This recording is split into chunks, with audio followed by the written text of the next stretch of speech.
माननीय न्यायालय आदेश देती है कि सरकार अपने दायित्वों का निर्वहन करे। तो जब मैं ये कहता हूं कि हम केस हारते नहीं, शासन कभी केस नहीं हारती, बल्कि जनता जो है या जो पिटिशनर है वो केस जीतता है। क्यों? क्योंकि उसको अपना अधिकार मिलता है, संविधान में दिए हुए अधिकार, रूल में दिया हुआ अधिकार या किसी एक्ट में दिया हुआ अधिकार उसको प्राप्त होता है कोर्ट के द्वारा।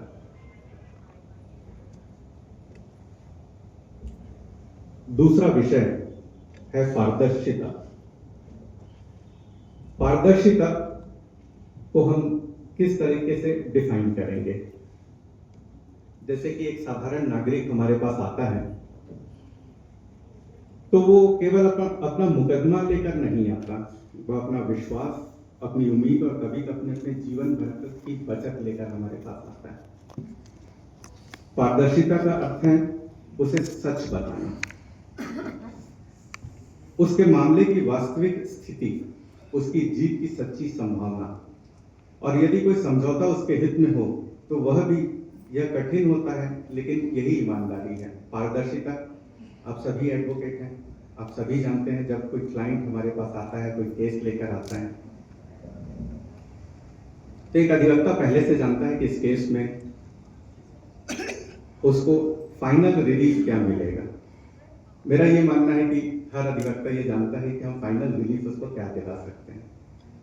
तो पारदर्शिता और नैतिकता दोनों इस बात में है कि हम अपने क्लाइंट को ये बताएं कि आपको कितना रिलीफ मिलेगा कि नहीं मिलेगा।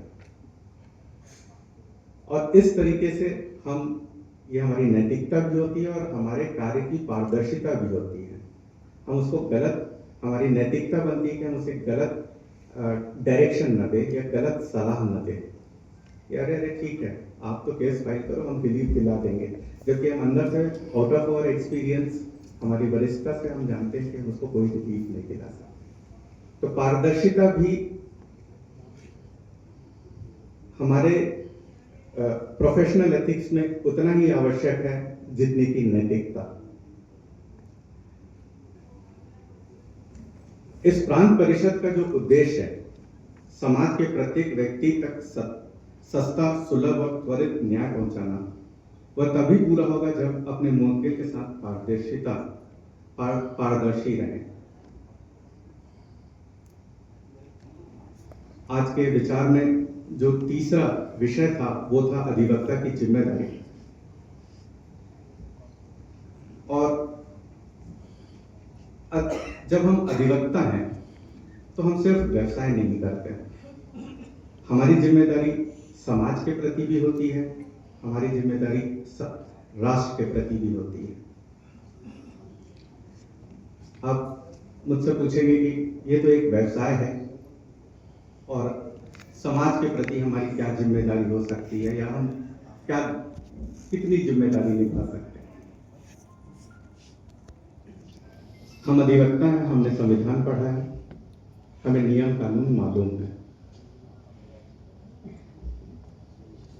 हमें मालूम है कि क्या गलत है, क्या संविधान हमें क्या अधिकार देता है, हमें फंडामेंटल राइट्स मालूम है, हमें फंडामेंटल ड्यूटीज मालूम है। हमें आप कानून की पुस्तकें पढ़ते हैं, सिविल लॉस पढ़ते हैं, टॉर्ट लॉस पढ़ते हैं, क्रिमिनल लॉस पढ़ते हैं, हमें जिम्मेदारी, हम लॉ को जानते हैं। तो ऐसे में सामाजिक जिम्मेदारियां क्या हो सकती है? बहुत साधारण सी बात है। आप जानते हैं कि डीजे बजाना कानून में प्रतिबंधित है। ऊंचे आवाज से जो पब्लिक है उसको परेशानी होती है। एज एन अधिवक्ता सबसे पहले तो जिम्मेदारी हमारी होती है कि हम कोई कार्यक्रम करवा रहे हैं, कोई पॉलिटिकल कार्यक्रम करवा रहे हैं या कोई हम धार्मिक कार्यक्रम करवा रहे हैं, तो रोड में पंडाल लगा के ऊंचे ऊंचे आवाज में डीजे बजा रहे हैं, हम ये जानते हुए बजा रहे हैं कि ये कानूनन गलत है। एज एन एडवोकेट ये हमारी जिम्मेदारी बनती है कि हम खुद कानून का उल्लंघन न करे, और कोई दूसरा करता है तो उसे भी समझाएं। मैंने बहुत छोटा सा एग्जाम्पल लिया है एक डीजे और पंडाल का, जिसको हम कहीं पर भी, और बहुत कॉमन सा इशू है। आप सभी मानेंगे कि डीजे बजता है, बहुत ऊंची ऊंची आवाज में बजता है। अगर रात को 11 बजे बज रहा है, 12 बजे, वो तो कहेगा भाई मेरे घर में शादी है, मेरे बारात निकली है, मैं क्यों बंद करूंगा। लेकिन हम सभी जानते हैं कि डीजे विदाउट परमिशन नहीं बजाया जा सकता, 10 बजे के बाद नहीं बजाया जा सकता। कोलाहल नियम है, 10 बजे के बाद प्रतिबंधित करता है किसी भी प्रकार के बंद करना। तो ये हमारी एक जिम्मेदारी हो जाती है, समाज के प्रति भी जिम्मेदारी, हम खुद भी गलती ना करें और दूसरों को भी करने से रोकें। एक अधिवक्ता के रूप में अब छत्तीसगढ़ प्रदेश के संदर्भ में भी हमारी बहुत सारी जिम्मेदारियां, हम इस प्रदेश में हैं। मैंने कहा हमारी जिम्मेदारी समाज के प्रति भी रहती है और देश के प्रति भी रहती है, प्रदेश के प्रति भी रहती है। जैसे कि आप जानते हैं छत्तीसगढ़ प्रदेश कहा जाता है कि काफी पिछड़ा प्रदेश है। हमारे जो रहने वाले हैं बहुत बड़ा हिस्सा वनवासियों का है, बहुत बड़ा हिस्सा ग्रामीण क्षेत्र में रहता है। लोग कानून के प्रति इतने अवेयरनेस नहीं है, और छत्तीसगढ़ एक तरह से विशेष प्रदेश भी है। हमारी कुछ समस्याएं हैं जो विशेष है, जो दूसरे देश के दूसरे प्रदेशों में नहीं है। यहाँ वन अधिकार, भूमि विवाद, आदिवासी अधिकार, ये सब केवल कानूनी प्रश्न नहीं है, एक मानवीय प्रश्न है। जब इस प्रदेश में कोई आदिवासी परिवार अपनी जमीन के लिए लड़ता है, जब कोई महिला न्याय के लिए उच्च न्यायालय का दरवाजा खटखटाती है, तब जो अधिवक्ता उसके लिए खड़ा होता है वह केवल मुकदमा नहीं लड़ता, वह उस व्यक्ति की आवाज बनता है।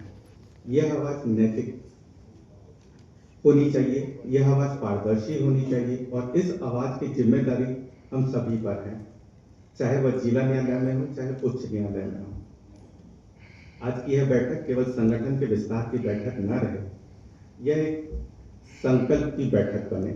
मैं परिषद से आग्रह करना चाहता हूं कि संकल्प लें कि हम अपने पेशे की गरिमा को बनाए रखेंगे, संकल्प कि हम अपने मुवक्किल के साथ ईमानदार रहेंगे, और संकल्प कि छत्तीसगढ़ की न्यायिक संस्कृति को हम और अधिक सुदृढ़, नैतिक और पारदर्शी बनाएंगे। आचार्य चाणक्य ने कहा है, धर्मे स्थिता नरेंद्राणाम राज्य चिरं वस्थितम, अर्थात जो धर्म पर स्थिर रहते हैं उनका साम्राज्य दीर्घ काल तक टिकता है। हम अधिवक्ता हैं, हमारा साम्राज्य हमारी प्रतिष्ठा है, हमारा विश्वास है, उसे नैतिकता और पारदर्शिता से ही दीर्घजीवी बनाया जा सकता है। आज इस महत्वपूर्ण विषय पर अपने विचार रखने का अवसर मेरे लिए केवल एक औपचारिक दायित्व नहीं, बल्कि गंभीर जिम्मेदारी भी है।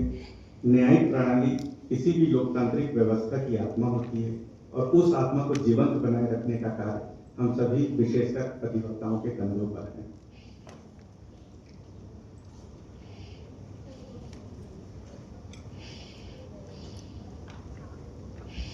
अंत में मैं यही कहना चाहूंगा, न्याय केवल निर्णय से नहीं बल्कि प्रक्रिया और आचरण से भी निहित होता है।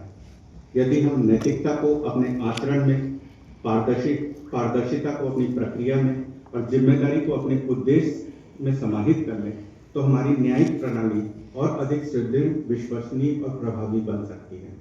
मैं अधिवक्ता परिषद छत्तीसगढ़ प्रांत को इस महत्वपूर्ण विषय पर विमर्श आयोजित करने के लिए हार्दिक बधाई देता हूं, और आशा करता हूं कि आज की यह चर्चा हम सभी को अपने कर्तव्य के प्रति और अधिक सजग बनाएगी।